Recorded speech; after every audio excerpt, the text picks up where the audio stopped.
What's going on, everybody? Today we're going to be exploring how to replace a battery in a Dell XPS 15 2-in-1.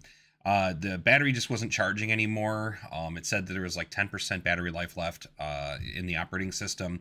So I went out and I took a look on Amazon and made the risk of making a purchase on a battery kit. Now, what's really cool about this is that the battery kit's about like $45 versus a brand new battery is somewhere around like $120 on Dell.com. So I figured it was worth a try to see how long the battery lasted. This actual recorded video is over a year old, and I've had that battery in for over a year, and I'm still well above 90% for battery health. So it does a great job of keeping the charge. The battery life is as expected. So since it was new, I'd get about 4 hours of battery life on it. The replacement battery, 4 hours of battery life. So it's pretty impressive.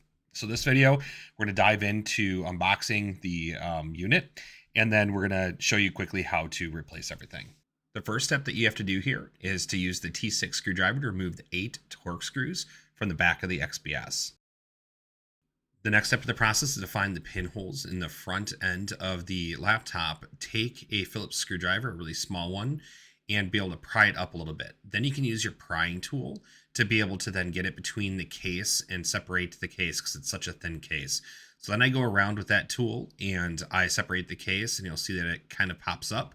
I use kind of a turning motion on that pry tool to be able to get the rest of the case off. So you'll see me just use the tool and everything should pop off pretty quickly here. The next step in the process is to remove the Phillips screws from the mount points that are on the battery itself. There are 8 of these screws. Some of the screws were a little bit more snug than others, so I ended up using a different screwdriver to be able to remove each of those screws. I think they had a little too much thread lock on a couple of them, and I just couldn't get enough grip on the tools that they provided. So this is me unscrewing each of the mount points. The next step in the process is to remove 2 additional screws that hide where the connector for the battery is. One of the things I'll say is you could pull out the battery if you wanted to from that connector just by yanking on it, but you'll need to remove these 2 screws to reinstall the battery. So remove those 2 screws and we'll get to the connector. Now that the screws are disconnected, what you can do is you lift up on that little piece. Don't pull too hard because there's a metal piece in there, and then just pull the connector out. And then what you'll see here is I reinstall the new battery. This is just a little bit different angle in that connector. So that connector is kind of like an IDE connector, if you're familiar with those. You place it in and then you try to secure it just to make sure it's in there nice and snug. Then what you're going to do is reinstall those 2 screws you just removed, and it will make sure that everything is nice and secure around that particular connector. Rounding out the last several steps here, we're going to reinstall each of the mount points for the Phillips screws all the way around the battery. So you'll reinstall those 8 screws all the way around. The last step here is to reinstall all of the screws on the back plate, and then we will power on the device to make sure that the battery is installed correctly. When you start using the device, make sure you follow the instructions for the battery charging and discharging. They recommend that you discharge it down to 10% and recharge it fully, and you're supposed to cycle it 3 to 4 times to get the best battery life out of it. That is something that I did, and I think it really has helped over the last year for the performance of the battery.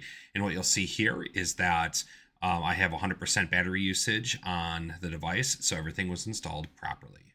Okay, so here's the hot take on the aftermarket battery replacement for my Dell XPS 15 2-in-1. I will honestly say I think it's completely worth it. Right now on Amazon, it's $47 and some change for this entire kit. It includes all the screwdrivers you need, the pry kit, the battery. It's a really, really strong deal. Dell.com right now, as we're speaking, it goes for $120. So I can get almost 2 to 3 replacements of this battery using the aftermarket replacement versus buying straight from Dell. Definitely worth the time. It was a very quick install. Just takes a little patience getting those screws off. But let me tell you, I definitely think it's excellent. It's a year down the road from when I originally did all of that video that you just saw. A year down the road, I just have excellent battery charge, battery life. It's definitely like it's the same battery that I had from when I first bought the device. So if you have an aging XPS system, I highly recommend at least looking into these aftermarket batteries. While they're not OEM, yes, they can void your warranty or damage your computer. I was willing to make that bet, and it worked out really well for me. So hopefully this helps you in your journey with replacing your battery. And thanks again for watching. I'm always interested in hearing your opinion, so drop a comment below. Also, don't forget to subscribe for more tangents on cars, products, and more. Thanks again for watching.